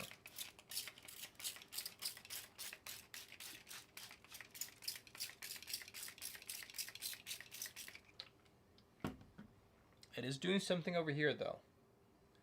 I can see that, and here are my arms for the autofocus. Sorry about that.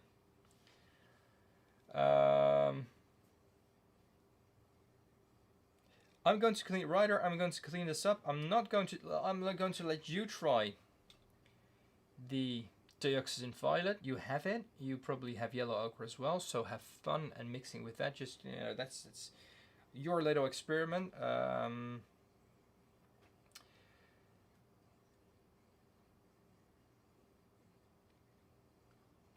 going to help you with the mossy textured green, which we were talking about earlier.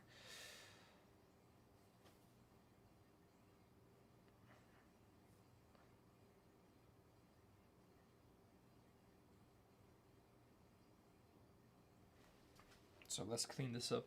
We're going to put this in a pan. Let's get a mixed pan.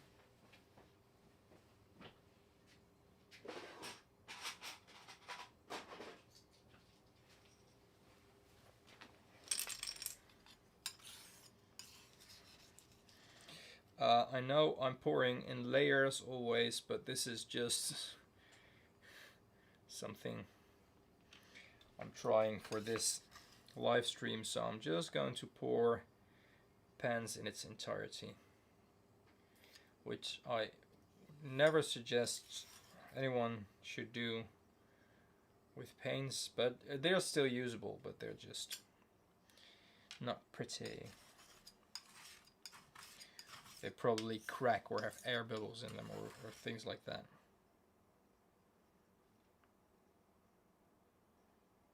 So there we go, putting them right over here.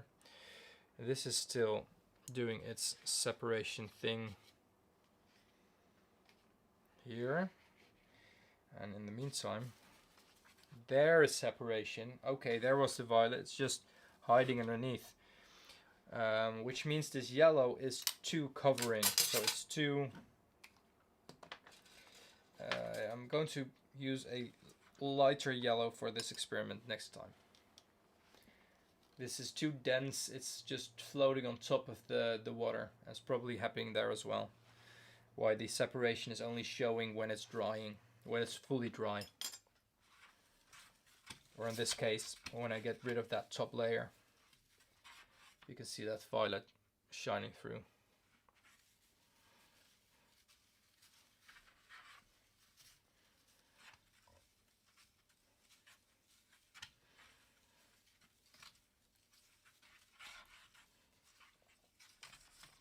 A complete chart of pigment densities. Well, a chart would be really nice. I think the pigment databases, the websites that we have talked about earlier, I think they should have added those. But I think for a lot of them, you can actually look them up in their data sheet when you buy pigments. So if the website has a data sheet available, the pigment density sometimes, not always, is in there.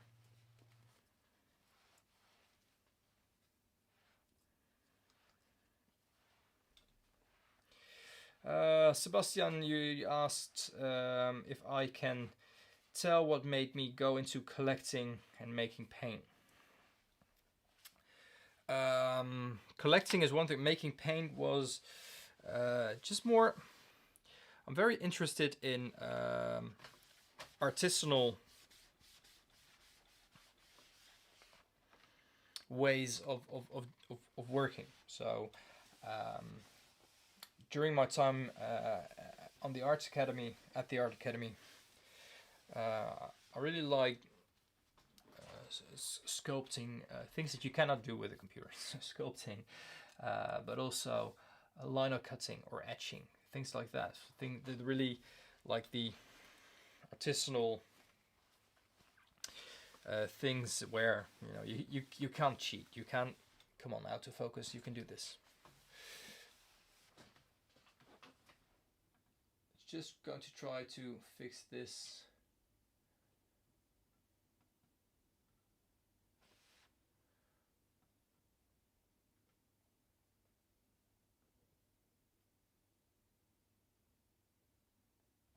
I don't know if this is.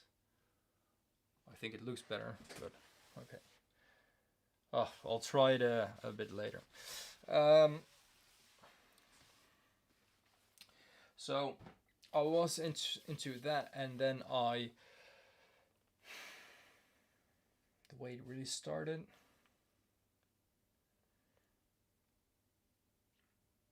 I know I bought pre-made binder. I think I just saw something online about making how paint was made and the artisanal stuff. I was looking into art history a little bit as well. I think it was just the story and the development behind how it first went from tempera to oil paintings, and all the developments that happened during the Renaissance, especially when we're talking about materials, but also techniques of perspective and the way of looking at the world and things like that. Bookmaking is also something like that. I started looking into that, and I bought my first little muller and a little slab online, and a few pigments, but just I didn't know anything about pigments. Not what they used, which is quite a shame. Before this, I looked at the old masters and examples and things like that. I never looked at pigments. I never looked at materials, but only the end result. And now I know pigments, and it's really a shame that musea just don't have pigment information next to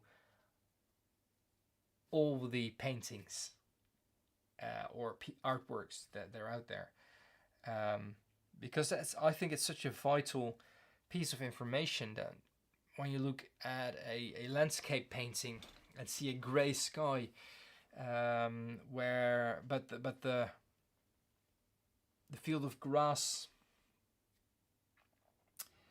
and the trees are,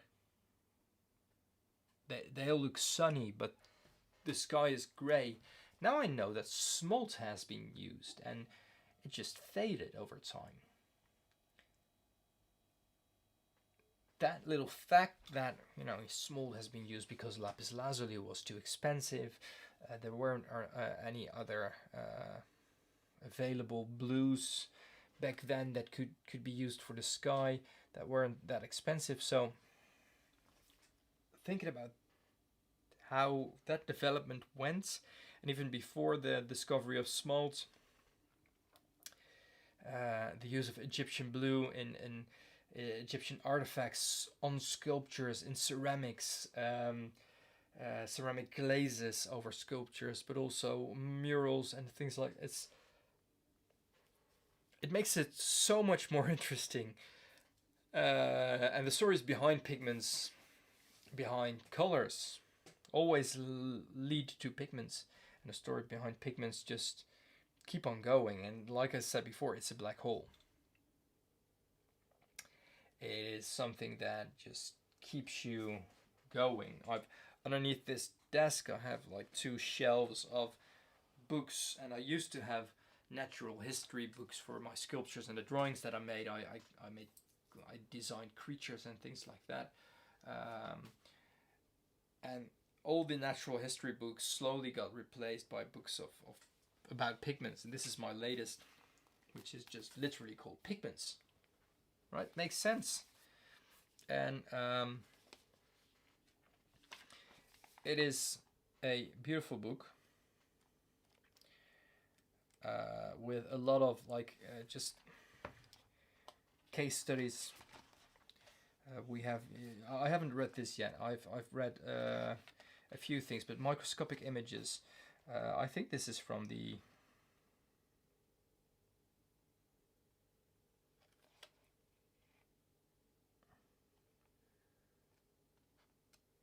This is nice. So we have this painting, and then they go into the blues and into all other things. Orpiments, sorry, as a pigment. See microscopic image here of this Van Gogh.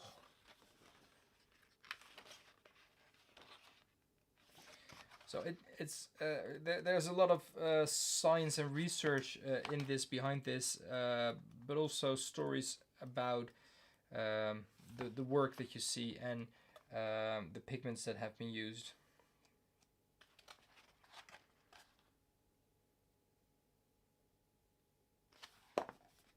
So yeah, my latest edition.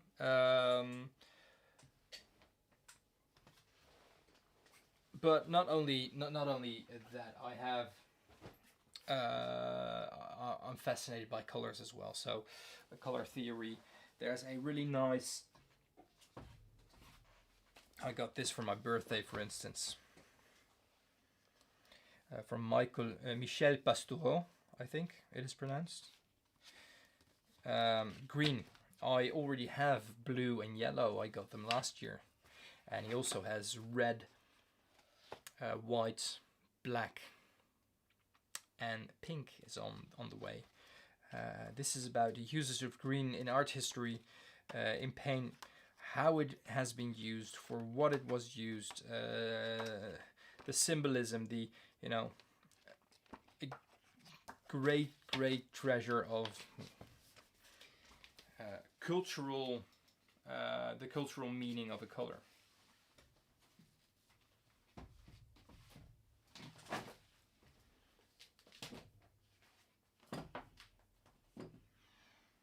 Anyway, let's get back to the chat.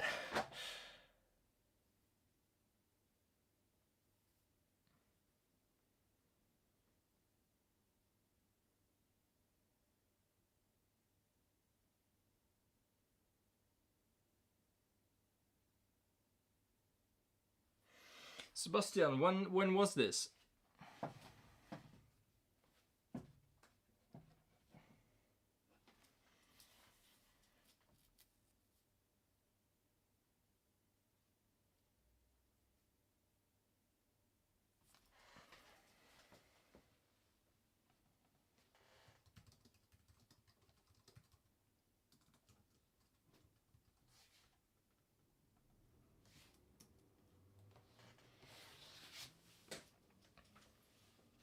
5 years ago,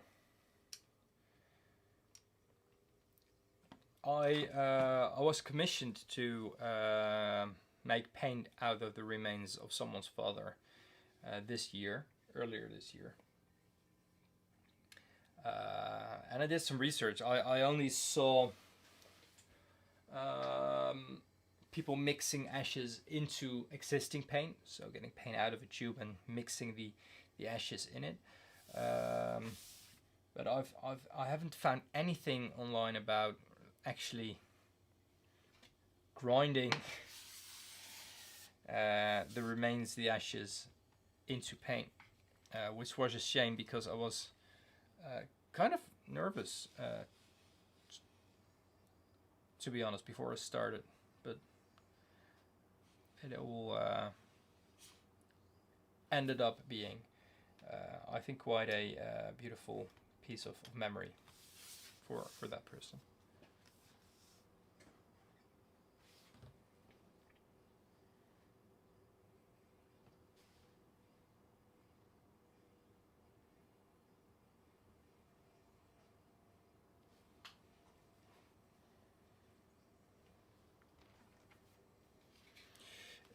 About this paint, and then I think I will go offline again because I've already been online for 2 hours. But here we go, we see a little bit of separation, a bit better. Maybe this is better. Oh, I've turned off out of focus now. Okay, now, okay, you do your thing and just be in focus. Okay, be in focus. You can do it. Come on, you can do it. This is the maximum, I think. You can see a little bit of separation, but it's not a lot. It's not a lot.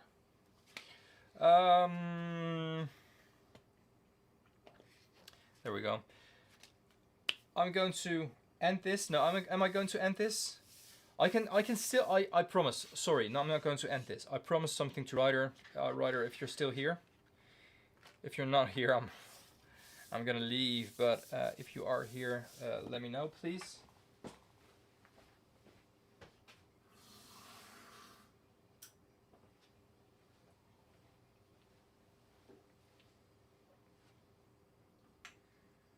You asked me to think about, you're here, that's good. You asked me to think about something mossy with a texture.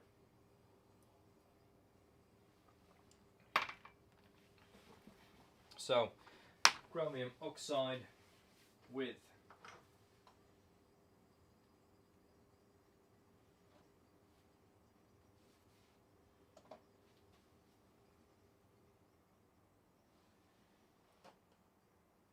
we can use Potter's Pink for it as well. Oh, that was a lot of noise for you. I'm sorry about that. And also for my knee. I'm sorry about that.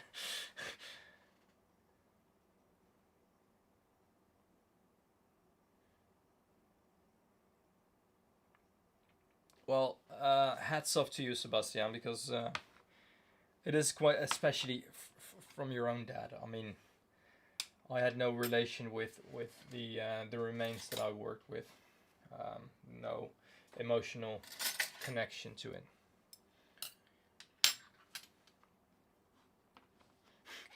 I agree, Mark. I don't know if it's me or if you attract each other, but it's really really something. I agree. So let's take a little bit of, let's make it a little bit less, right? We're experimenting here. So Potter's Pink, and we're going to add a little bit of chromium oxide green PG17. How much of it?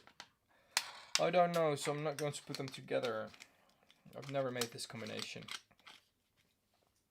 But probably I need less of that, knowing the pigment. So let's just introduce this first. Just a piece of educational content about paint making. Never judge your pigment mixes on your dry mix. So I've mixed these two pigments together.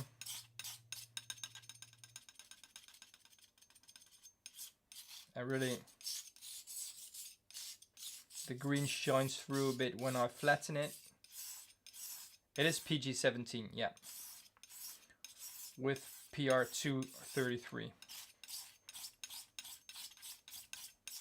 But like as this, you know, you would say, you barely didn't add any PG17 to it. But that's a dry mix. So we're going to add a little bit of binder. And then you suddenly see that this green is already kind of overpowering the Potter's Pink.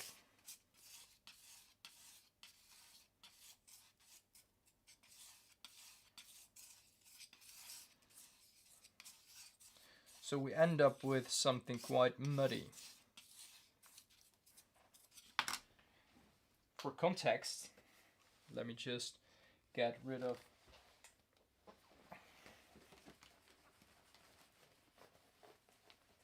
the old marker. And where is my marker now? Here is my marker. For context, we're going to put it on the... We are using chromium oxide with Potter's Pink, Potter's Pink, Potter's Pink, Potter's Pink. Should be somewhere over here. Perylene. Isn't it on here?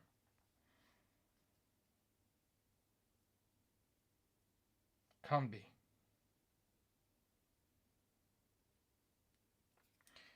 Should be somewhere. Over. That's weird. Should be somewhere over here, I think. Let me have a look. Probably somewhere over here. So what we're getting right now is something that is, well, we're not going to get a black or a sepia, but we do get a kind of brownish green, and we're just going to add a little bit more green, since what we're after is you were thinking about a mossy, moody, mossy green. So it should be green. Potter's Pink isn't tinting at all. So tinting strength, how strong the color is in a mix. Tinting strength basically is how much of the color remains when you add white, when you tint it with white. So tinting strength, the more white added and the more color is still there, the higher the tinting strength. Potter's Pink doesn't have a high tinting strength. When you mix it with other colors, the granulation of Potter's Pink kind of is added, but the color isn't that much. So when we're looking at mossy green, you can make a beautiful range of mosses with this. I mean, you right now have like a moss that hasn't been watered for a long time, but when we add more green to it,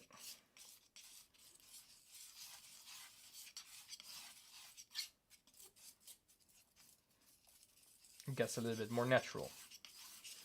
Yeah, the wheel is missing some pigments, I know, but in all fairness, Potter's Pink hasn't been as popular as a pigment for a long time as it is now. It's not that it's like super popular right now, but it was kind of out of fashion for quite a while.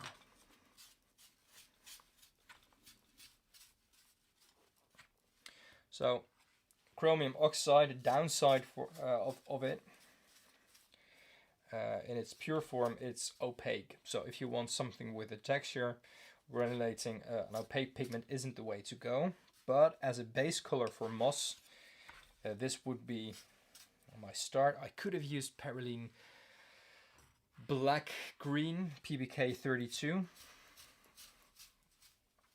but that was too dark, so we kind of should have brightened that a bit with maybe whites to get more of a tinted version of it.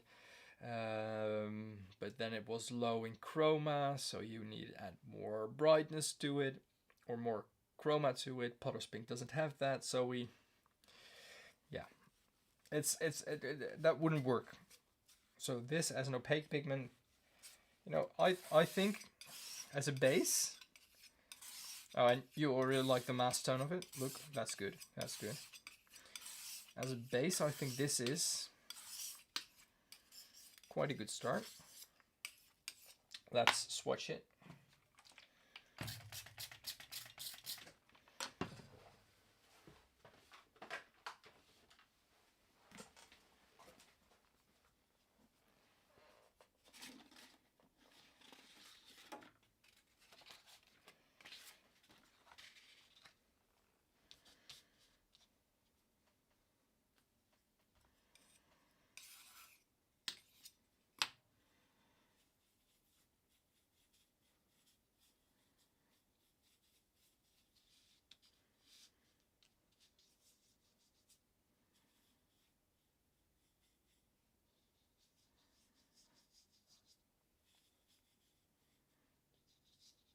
I think this is maybe even still a bit too dark, or not green enough.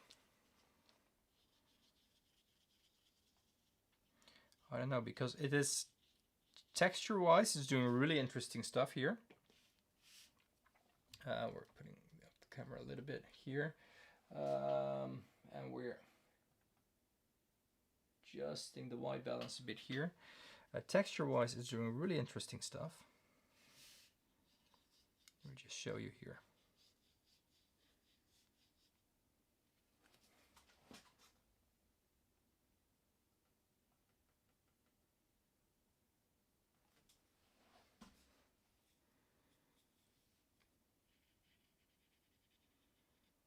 That Potter's Pink is kind of peeking through.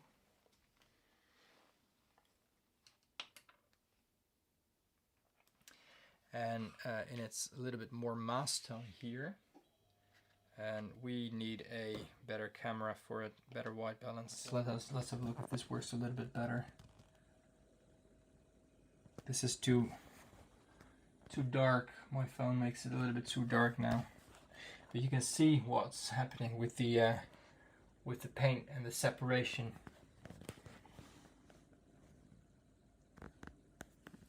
You can make a nice natural moss out of this. If you layer it in washes or use the mass tone, let's do this. We can still keep an eye on that.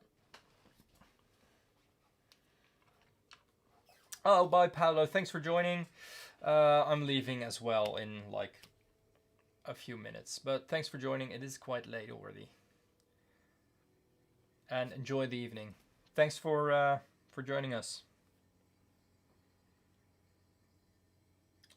And glad to hear it's a nice approximation of what you were after.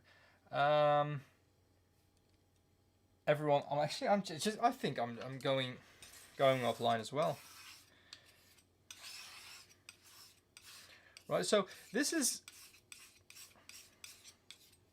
playing. This is just having fun with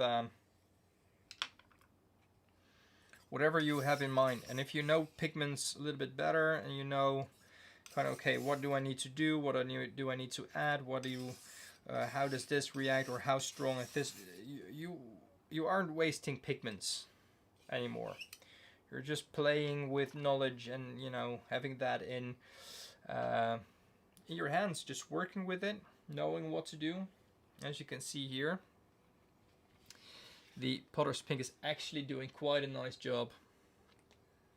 Quite a nice job in giving it that texture.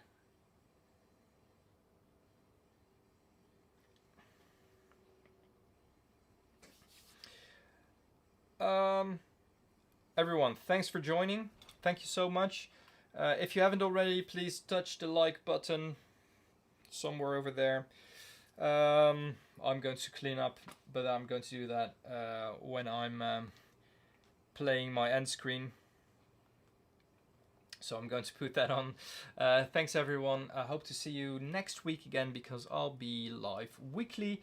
In the meantime, I'm going to try and shoot a new video.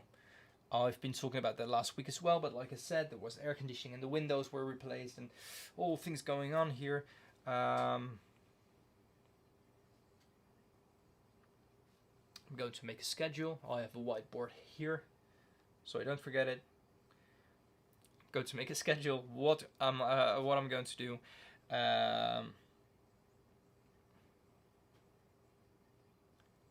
I'm going to think about that tomorrow morning. See you next week, guys. Thank you for joining, and have a great day.